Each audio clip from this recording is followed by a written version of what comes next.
Okay, so Caroline, pets at weddings, yes or no? Oh, a big yes. Big yes? Definitely yes. Dogs. I had dogs. Alpacas, which are not necessarily pets. Donkeys. All sorts. Mm-hmm. Yeah, 100% yes. And are you more of a dog person or a cat person?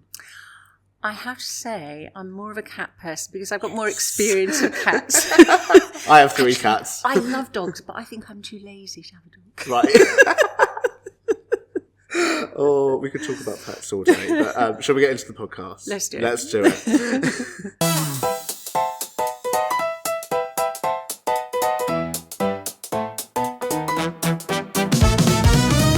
Hello everyone and welcome to the Isle File. I'm Alex, a wedding saxophonist, and each episode I sit down with people across the wedding industry to talk about what really goes on behind the scenes.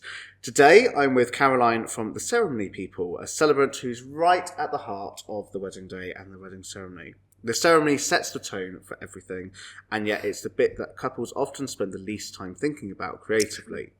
That's where Caroline comes in. Caroline, welcome to the Isle File. Thank you. Lovely to be here. Lovely to be here with you as well. I first met you, was it at the wedding show? That was the first time I met you? Or... I was thinking about that. I think it was at Vowood in about 2022. Yeah, December wedding. Yes, it was. And it was amazing because you played the couple out and then you carried on playing and all the guests were dancing. Yeah. They had glasses of fizz, and it was the most joyous ending. It really was fabulous. But I don't think I properly met you then. No, I think I just passed. Yeah. I don't think I even saw you before the ceremony. I think I was hiding in the back, so it was a surprise thing to happen. And then all of a sudden you're like proud to announce the new Mr. and Mrs. And then suddenly I come in. It was wonderful. It was a really wonderful ending. Yeah. But I make no secret to the fact that I love music in ceremonies. It's Live music. Really important. Absolutely. Yeah. Really important part of it all. And if your budget stretches to it, it's well worth it. Oh, God. I mean, I would say that anyway. Absolutely. So, Caroline, the Ceremony People, it's 2 of you together? Or was it? It is 2 of us. More often than not now, though, it's one of us. It's me. It started off as a 2. I met Lisa. Both of us were working as registrars. My former life, I was a registrar in Bucks, and then managed to persuade my husband we should move home to Norfolk because I'm a Norfolk girl. He's not from Norfolk, so it took a bit of work.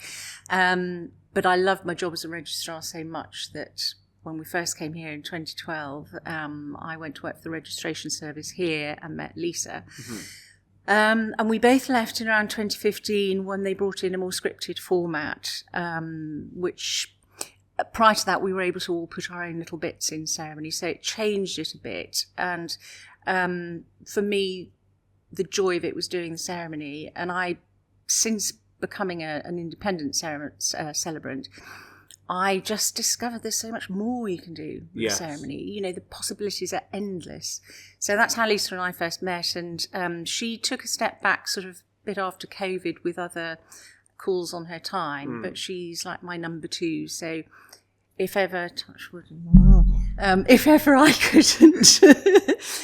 couldn't do a ceremony for whatever reason, she would step in and take over. So I think for a lot of couples, what is the difference between a registrar and a celebrant then for a wedding? That's the big question, isn't it? Because it's best to go back to the dictionary definition, I think. The good old Oxford English Dictionary says that a celebrant is someone who performs a rite. Now, a rite is a sacred sacrament or ceremony, and traditionally that's always been somebody like a vicar in a place of worship, like a church leading a religious ceremony. Then the Marriage Act of 1836 changed all that and allowed people called registrars to lead legal ceremonies in registration offices. Okay.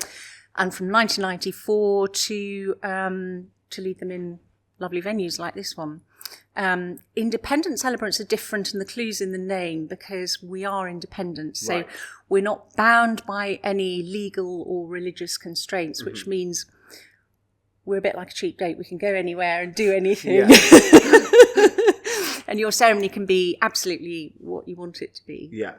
So did you Does that mean that you're not associated with like the council or something? You're not associated with There's like there's no association with anybody. The one other big difference is that we can't at the moment conduct a legal ceremony, so we cannot legally marry people. There are plans afoot to change that, and hopefully that's going to come down the line in the not too distant future, but at the moment we can't. So people who choose to use a celebrant like me tend to opt for a short legal ceremony, which costs £56 and is done in a registry office. Right, and that can be done before. That can be done at any time before or after. And then it frees you up to do what you want with the ceremony on the day. Although having said that, there are other options for that legal bit, and it's becoming more popular to do it on the day, either before or after the celebrant-led ceremony, although obviously that has a cost implication because you're paying for the registrars to come out to the venue as well as for the celebrant. But there are, lots of options. Options there. Yeah. Sometimes I do see it where there would be a celebrant and then a separate registrar, both there. So, but like you say, there's two costs going out for that. Yes, yeah. Okay, so was this always something that you wanted to go into? No, not at all, really. No? I fell into it by accident after having our first daughter. And at the time I was working in law in London. We were living in Buckinghamshire. And I didn't want to, we didn't really know anybody, and I didn't want to leave my little baby with somebody I didn't know and go off for a long day, So I stopped working then. And then Alice came along 6 years later, and in between I'd sort of, as you do, got involved with school PTA and the village hall committee and helped Julian, my husband, a bit with his business. But it was getting to the point when Alice started school that I thought I want to do something again, but I didn't want to go back to my previous life, really. And a friend of mine was a registrar in the office at High Wycombe, and she said, we're looking for people, and I thought, I don't know. And she said, well, you've just got to be able to, as a starting point, write legibly and talk to people. And I thought, I can do both those things. So perfect. Great start. So I spent a year registering. And at that time, it was the big green registers and handwritten with special registrars, non-fading ink. And we also used to handwrite the certificates. Oh, wow. And then after a year I started doing ceremonies, and it was a really good training ground. So in all, with Bucks and Norfolk, I spent about 7 years as a registrar, and loved every minute of it. Really loved it. Yeah, nice. And it was then that decision to go from a registrar to an independent celebrant that came quite quickly after? Or? Yes, I think realising that there was so much, because registrars are bound by the constraints of not, because it's a legal transaction. Yeah. There are certain constraints that come with that. Yeah. And, when I realised there's so much more that you can do. And I mean, it's great now. I mean, in the dark ages when we got married, it really was a choice of a church or an office. Yeah. Now there's so much choice, and there's so much choice in every aspect of your wedding, that it's only right that people should have a choice about ceremonies. And it might be you want a church ceremony. It might be you want something more formal with a registrar, but it could be, you want something a bit different with somebody like me. Yeah. And it's great to have that choice, I think. Yeah.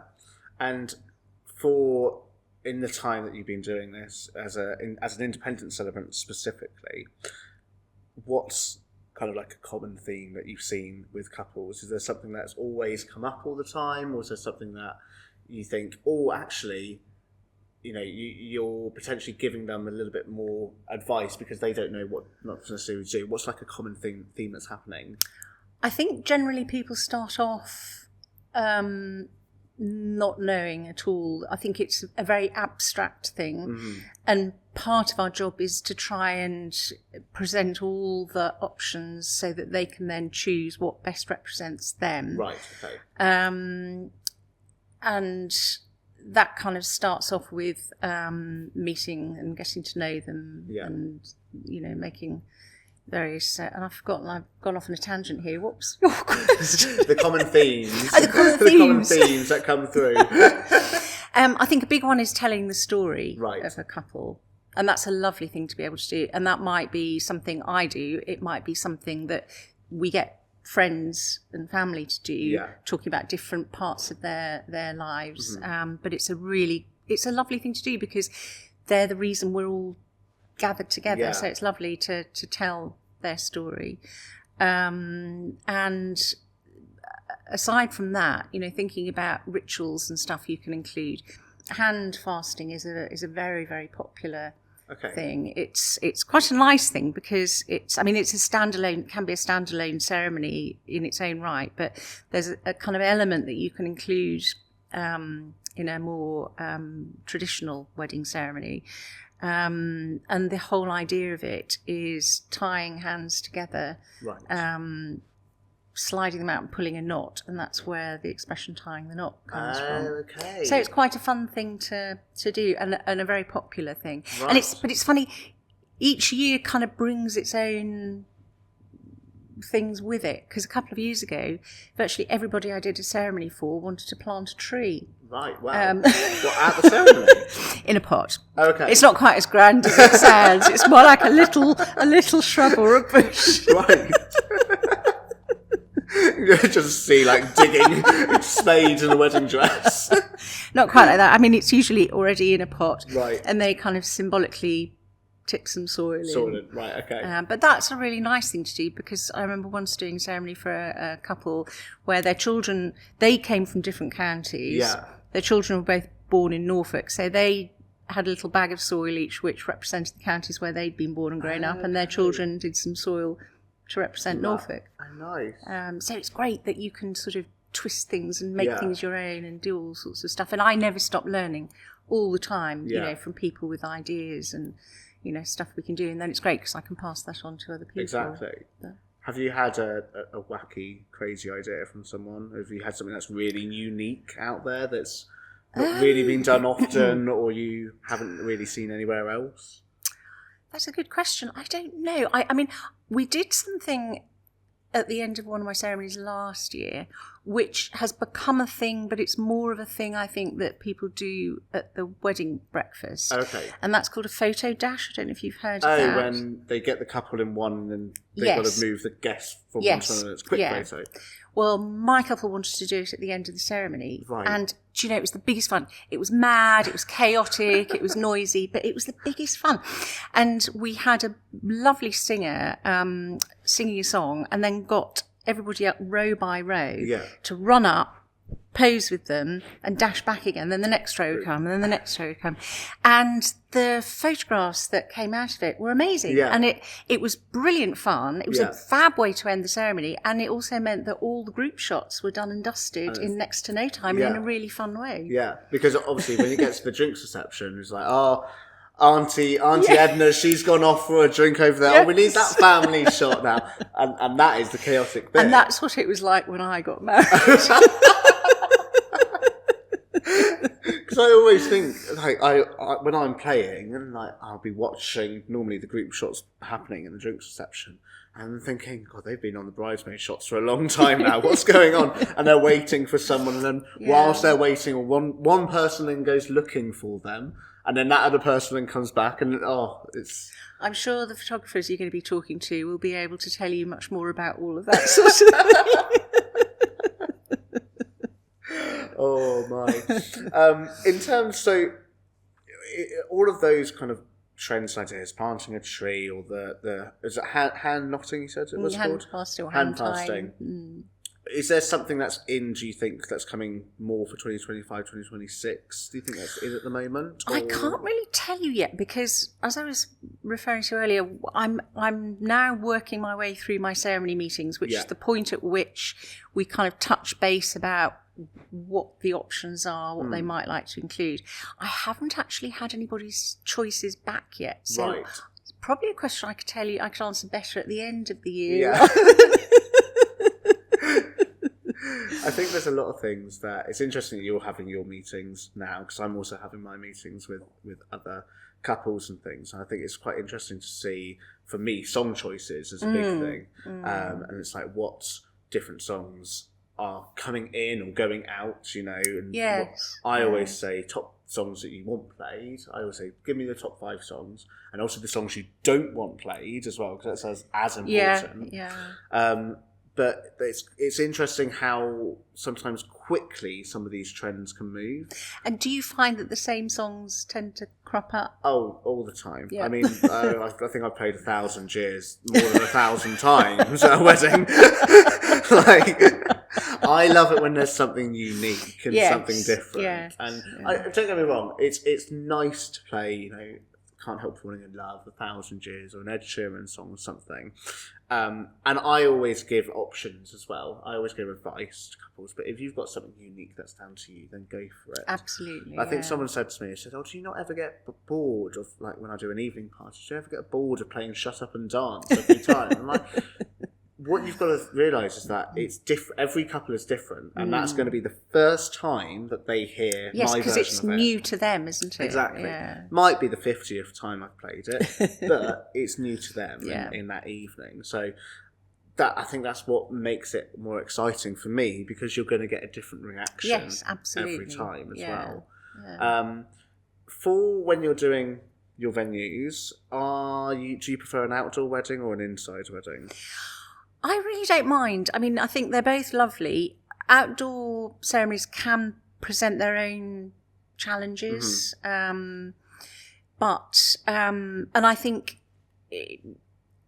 I sometimes use microphones, sometimes not, depending on what the couple want. I don't like using a microphone that I have to hold, because I tend to be a bit fluid in what I do. So I like to be able to have my folder and be able to turn the page without necessarily looking at it, and I move around, so I don't like to be stationary behind a lectern or something, and those sort of things would distract me. I think once I get in my zone, I'm away, and I'm just sort of, you've got something to hold. It's exactly. You're juggling everything. Yeah. So in terms of the weather, sometimes, but you can deal with stuff. I've had quite a few ceremonies where we've started off and it's been sunny and it clouds over and it starts to rain, but the venues know what they're doing. They just bring brollies out. It's a bit of a laugh for everybody, and it doesn't bother me at all.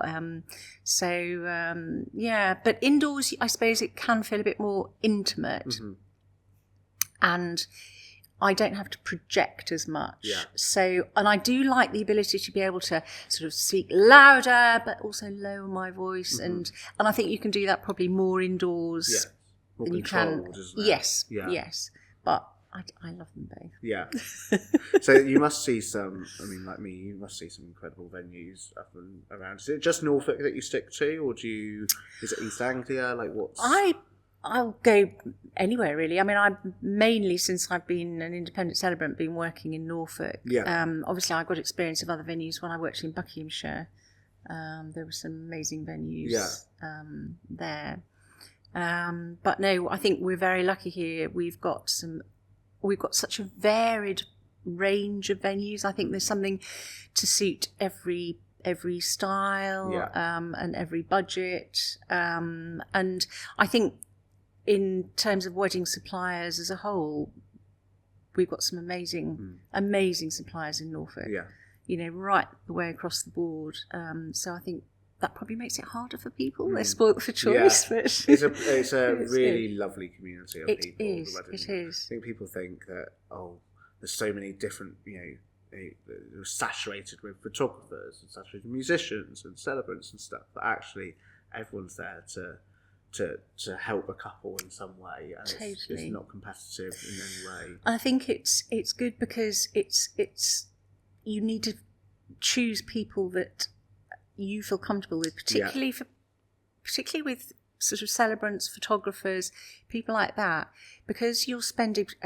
Photographers and videographers, I suppose, but even more so, you're spending a lot of your time with them. They're there with you, so it's important you feel comfortable and you can relax with people. And the same with the celebrant, really. I think part of the job is about making sure people feel relaxed. They're not worried, they're not stressed, they don't feel under pressure, so they can enjoy it, actually.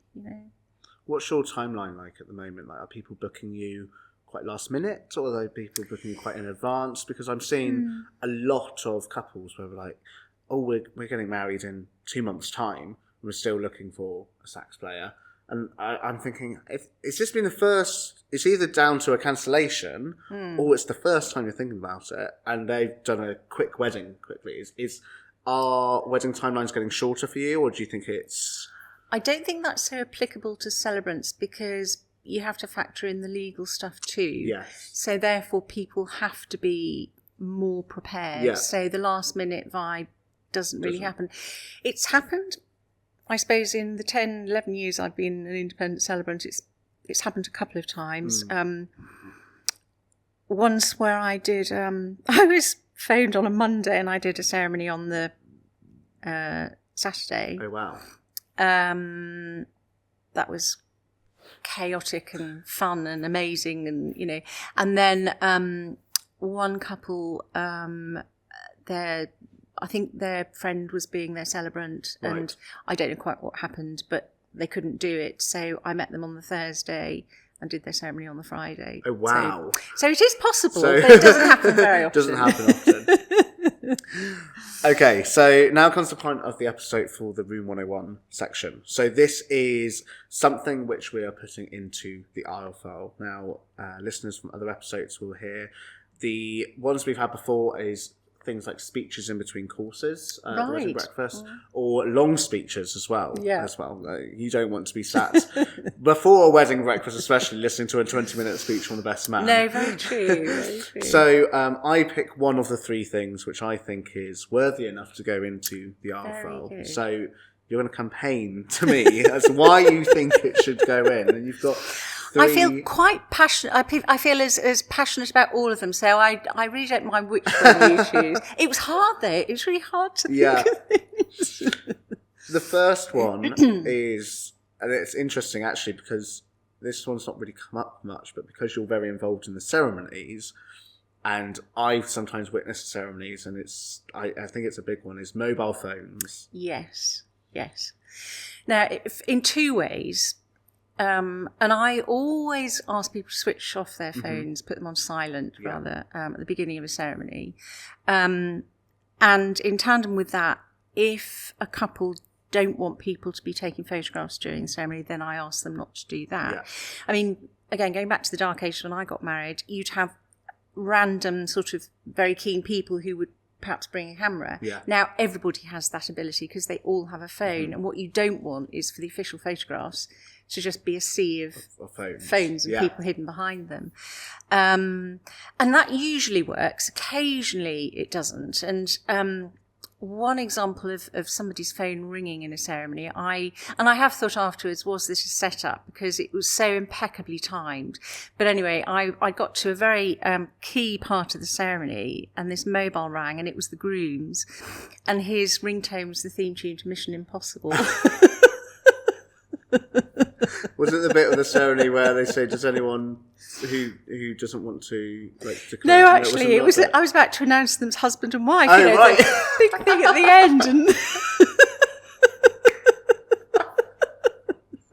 oh wow! And sometimes you do get sneaky people who are, determined to take a photograph, but mostly people are okay. But there's always that. And they can be a jolly nuisance if they go off at the wrong time. I mean, you can make a joke of it. It's not the end of the world. But I'd like to see them disappear. Yeah. My granddad is the worst for that. So my granddad has not one but two iPads. Okay, oh wow! Right? Oh wow! He's very tech savvy. He's 90 as well. He turned 91 That's really impressive. In April, and. So one iPad basically lives on the kitchen table because it's so old that it doesn't work unless it's not plugged in. That's why he has the two. And then he has this other one. Anyway, so my cousin got married last year, and in fact this happened at a lot of weddings, even my mum's wedding. She got married 2 years ago. And I remember distinctively my granddad was sat in the row in front of me on the right-hand side, like by the wall, but in this lovely place in Shropshire. And it happened that the celebrant at the start said, just to let you know, the couple have asked for no photographs to be taken, and there's a great photographer here, they're going to get you the best angles and stuff, they don't want to see a sea of phones. Anyway, we all stand up for my cousin's partner, now wife, to walk in. And you can just see the iPad start to go up.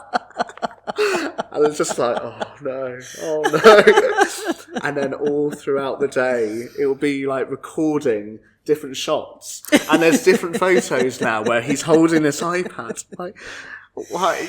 But you can forgive him. You can forgive him. He's 91, really. Like, and I did have a couple once who, I think it was his father, who they said he will keep saying it. Please try and tell him not to. And I went so far, and then I thought I can't keep telling you to. There's a really lovely photo from one of my cousin's weddings where you've got all like the aunties and uncles on the table, and like they're all sat there, listening to the speech as it is. The photographer's taking pictures, and you've got my mum, you've got my auntie and uncle, and you've got my granddad's in the background there holding the iPad. I'm like, no, can't even edit that out, really. But I'm big on mobile. I should phones. give a caveat to that, though, because obviously it's what the couple want. Yes. And I only feel I want to try and stop people having their phones out if that's what the couple wants. Yes. If they're chilled about it, it doesn't matter at all. Absolutely. I think the main thing is a phone going off, though. Yes. I think that's something you definitely don't want. No, because it sort of breaks the moment. Yeah. We're all in this lovely, happy bubble together. Yeah. And something like that cuts right through it. And then it's like, how do we pick up from that? Yeah. Then it's hard to get the You just tension make a back. joke about it. Yeah. There was another one I did last year, and I've never seen this before, but the guy had a GoPro on the end of a kind of like selfie stick. Oh, wow. So he was just carrying. He wasn't looking at what was being filmed, and I was watching it. What on earth is this guy doing? He was like an uncle, or might be an older relative of some kind. I was like, I don't know what this footage is going to look like in any way, but I don't think it's going to be as good as the professional videographer. It's so interesting, isn't it? You never stop getting amazed at what you see, but there are ways of kind of, particularly with the photograph aspect, of allowing people to still have their moment, because people do like to take pictures. And one is to have like a photo op moment where either at the beginning or at the end a couple compose and you just say, everybody whip out your phones, now's your moment to take. Or if they have a signing moment where you would normally sign the register, they might say, it's okay for people to come up and take a picture. Yeah. Because the other thing is that you don't want some couples ask for the photos nothing to be posted until the couple have absolutely done that, which I think is really strong. Yeah. Okay, good campaign. Second one is wind! Exclamation mark. That's not the personal variety, although you wouldn't want to see that at a ceremony either, would you? But I think that's worse than a ringtone, actually. No, we're talking about the elements here, and wind. We touched on outdoor ceremonies earlier, but wind, I think, is probably the most challenging thing out of doors, because in a shower or when it's raining, you can stick up a brolly. If it's hot, you can put your sunglasses on or have a fan or something. But wind is difficult because for me talking, if it's in the wrong direction, it can carry my voice. Even if you've got a microphone, it can often you get this horrible noise. And also you tend to perhaps lose people because they start to be conscious that, my hat might fly off, or they don't want their hair to be, and then once they start becoming aware of their own sort of personal comfort like that, they're not really paying attention, and so you lose them. Yeah. So wind is a big challenge. Have you had many that are like that have been quite... I have had fairly windy ones. I don't know if you know Oxnead Hall, where there's a really lovely tree-lined... I've got a clip there of a wedding I did sort of beginning of last year, where it's astonishing to look at now because the trees are literally of doing this. It was so windy. And then I had another one there where my certificate blew off. A gust blew the certificate off the table, and we watched it sort of bounce over the grass. And one of the lovely groomsmen threw himself at it and managed to whisk it out of the water just before it touched. But again, though, all those sort of things are a bit of a gift as well. Yeah. You know, it's a two-way thing. You can make a joke of it, and it's a bit of fun, and that's the thing you want in a ceremony. You don't want it to be stiff and starchy. No. You want people to relax and enjoy it, because after the venue, you know, seeing the venue for the first time, the next part of a wedding that people will experience is your ceremony. Yeah. So you want it to be chilled. You want it to be relaxed. You want people to feel it's starting the whole party rather than something to be endured and, you know, got through till you can have that first drink. Yeah. That all-important first drink. Are you seeing more intimate wedding ceremonies at the moment, or are you seeing ones with quite a lot more guests that are happening? Like, what's the kind of... It varies. I suppose, generally speaking, most people have around about the same sort of 80 to 100, I would say, is a common kind of number. I have done ceremonies which are much smaller, where people have had just 2 witnesses, 2 guests. And in fact, that is often more difficult. When I first started out as a registrar doing ceremonies, I imagined that it would be far more daunting to see, you know, a room full of people. And in fact, it's not, because a room full of people, they kind of merge into faces. When you've got a handful of people sitting in front of you, you're then very aware of eye contact you're making with everybody and everybody looking. So it is more challenging in that way. But they're lovely. The lovely thing about it is every ceremony is different. It has a different feel, different vibe, different couple, and big or small. You know, they're just lovely. I hate that word privilege, but it is a privilege. Yeah, it's a really... Like I say earlier, it's a really lovely industry to be a part of. It is. We're so lucky. Yeah, and to talk with people like yourself as well, it's really, really lovely today. I think as well, just going back to a room full of people in a room with very few people, it's the same on a dance floor for me when I'm playing in the evening. And my role is to help get the party started, but timings are so important for that evening. Because, and it's one thing I've learned throughout the last few years in terms of, I say, the couple say, oh, we want 2 hours in the evening. Okay, no problem. And I always say, when's the first dance and when's the evening buffet? Now, it's not because I'm peckish. Well, you might be. I might be. But there is no point me playing when the evening buffet comes out at 9, because everyone's going to go off the dance floor. And that's just a waste of your money as well at the end. And I want them to have the best experience that they have. And if the evening food's out, that's about 20 to 40 minutes of time that the dance floor's not going to be operated.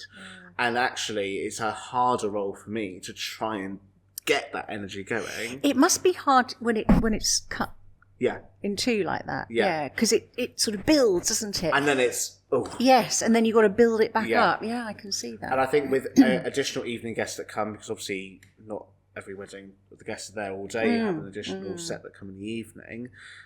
I always think sometimes it's harder for them because they haven't been drinking all day. I mean, they might have, but fair play if they have, but they haven't had all of the cocktails in the afternoon, the champagne and the wine at the wedding. And they're sort of coming into it cold. Very much, and that's sometimes a lot harder. Whereas evening reception, where it's a packed dance floor and it's dancing away all night, those 2 hours go really quickly for me. So, and it makes my life easier because the reciprocal energy that the guests have is then gone into my energy, which is really helpful. Gone off a tangent on wind there, but we must before I go there, we must talk about music in ceremonies because it is so important. Having somebody like you, you know, play at a ceremony is just so joyous. Music, singing, whatever, is such a, I think, important element. And one thing I know we're digressing, we'll get back to your questions in it.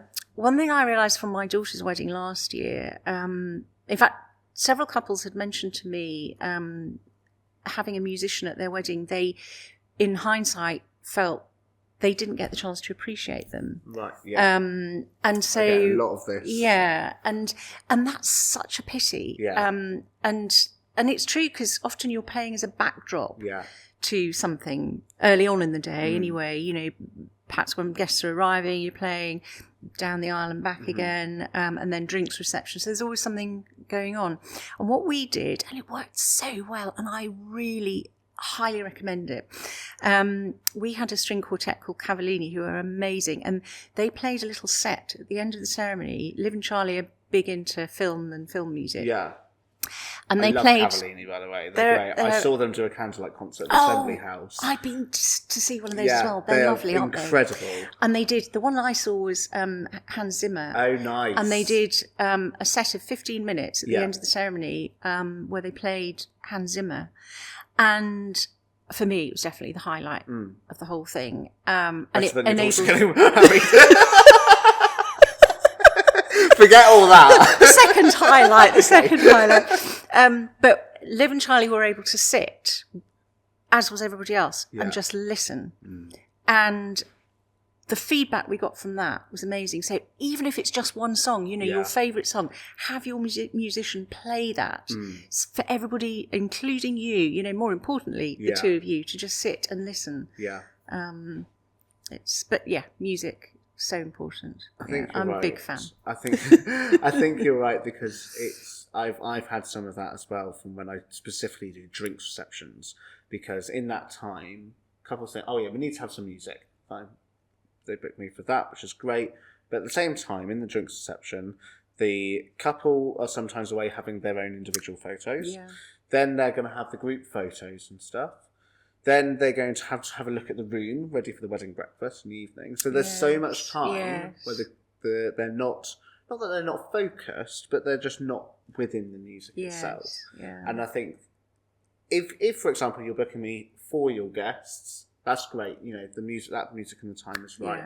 But even when it comes to the bit in the evening when it's first dance and stuff, you know, that's a moment for you.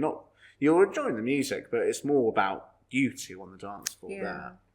So I completely get that. We'll come on to more of music stuff in a moment, but your final thing is persistent coughers. I feel a bit guilty saying this. I recently watched the Who Wants to Be a Millionaire coughing scandal, the quiz on Netflix, so that just reminds me of that at the moment. It doesn't happen often, and I know it's awful if you've got a tickly cough and you can't. And it's like having a small child who wants to be exuberant. The more you try and keep them quiet, the more they'll want to be noisy. And it's the same with a cough. You know, it's so. I would always say, if you feel that, because it's awful, you feel dreadful too. Yeah. It's the most horrible thing. I've been there, done that. I would always say, you know, make a discreet exit. It's far better for you than to try and sit there trying to keep a lid on it and then it bursting out. I've only ever had one ceremony where it was really, really loud, and I did feel really sorry for them, but it sort of, for the final third of the ceremony, it was like relentless.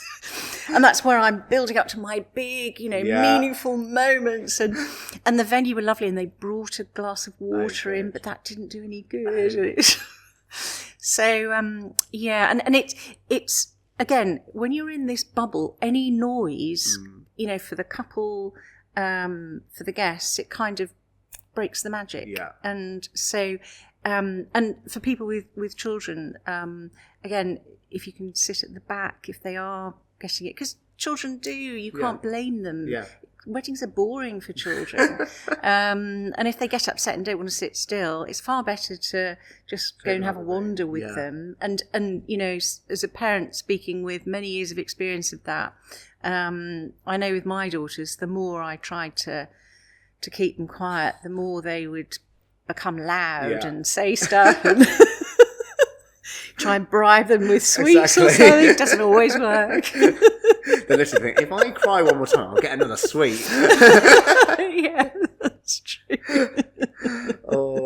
I think out of the three, the thing is, like you say, I think actually all three of these, one of them is going to interrupt the ceremony in a way that breaks focus. So, say a mobile phone, if a ringtone goes off, the wind, you've got people trying to hold their hats or dresses down. Yes, I guess they're all variations on the same theme, is what I'm saying exactly, here. Yeah. Which is quite interesting. Yeah.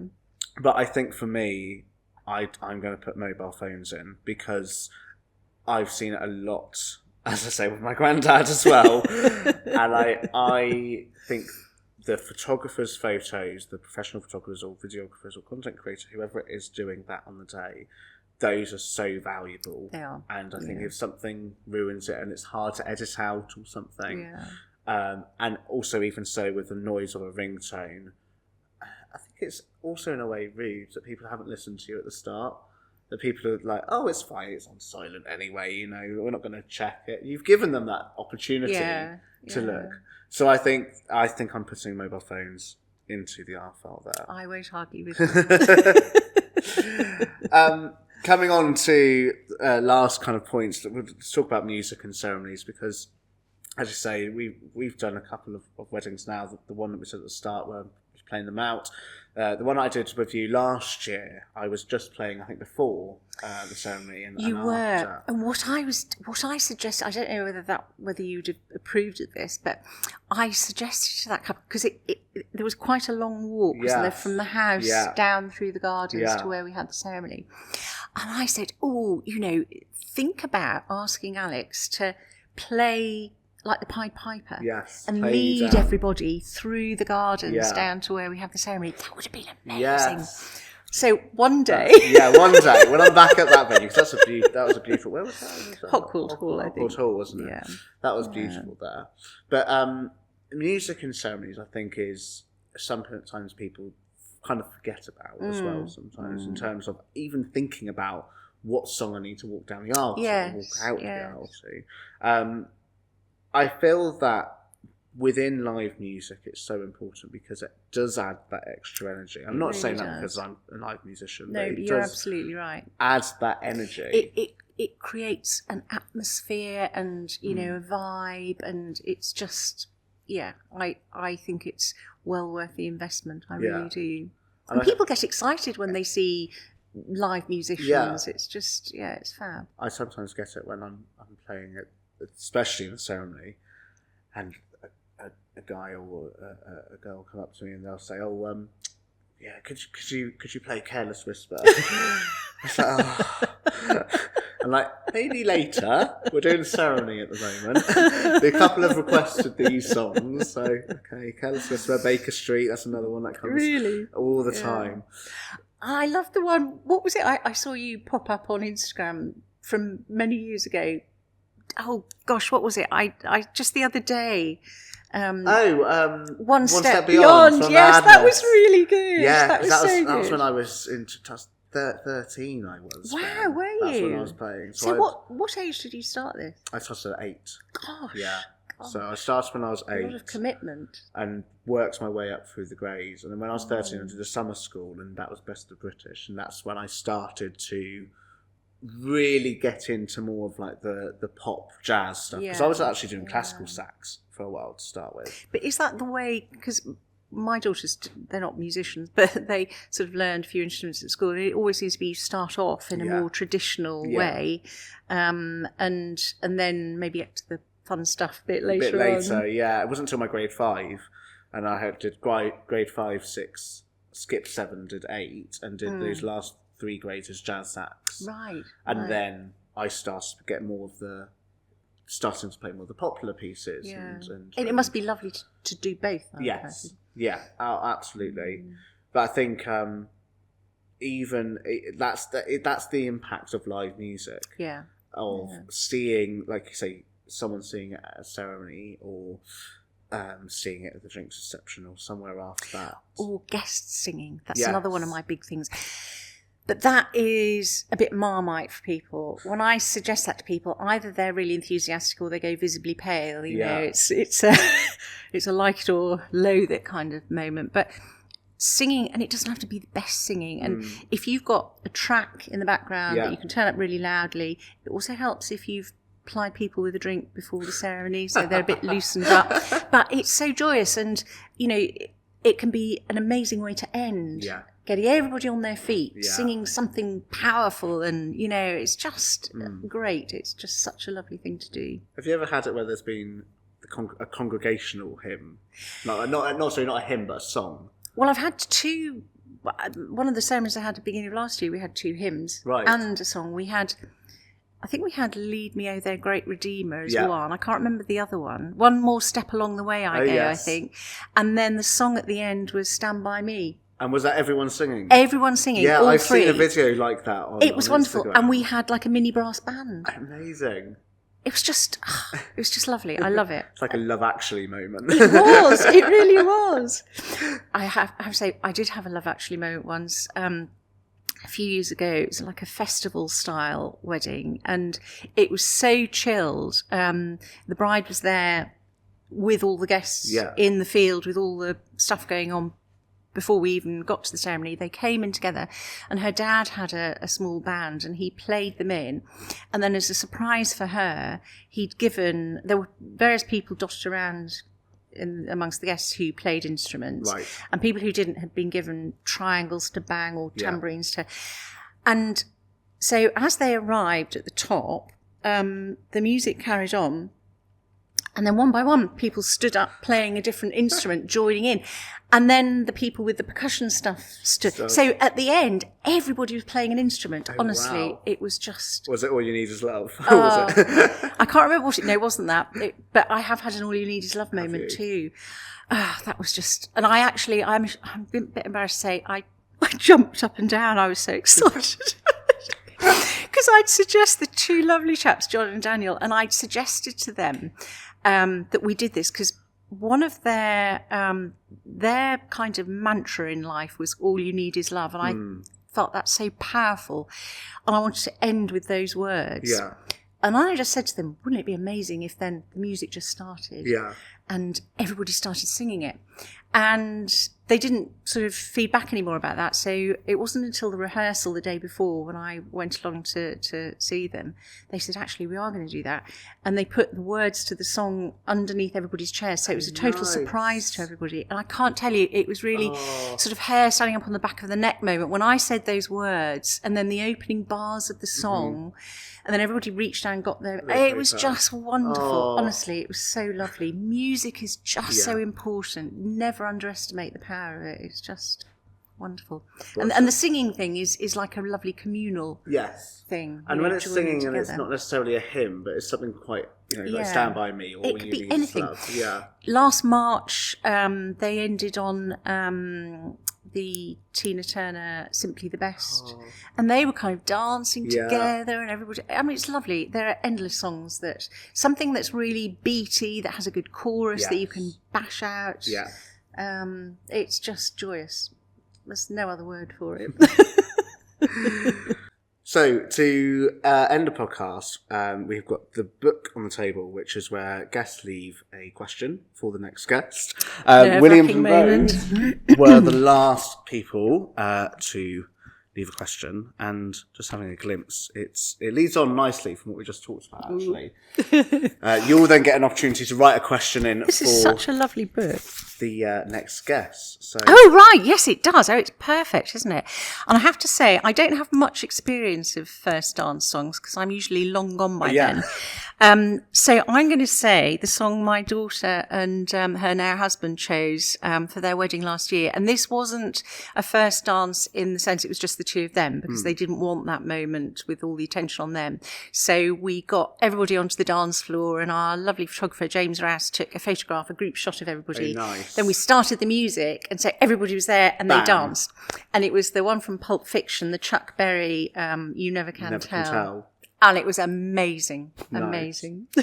Perfect. Well, there's your chance now to write on the next page. Oh, wow. You can have a think about the question. But thank you so much, Caroline, for joining me. It's a pleasure. Thank you so much for inviting me. I've had a lovely time. And it's been actually really we nice could chat to learn. For Yeah, we could. We really could. This could be like a 2-hour episode, 3-hour episode. But no, it's been really nice to learn a bit more about being an independent celebrant as well. So thank you. Thank you. And, thanks for having me. This is the R File, and we'll see you next time.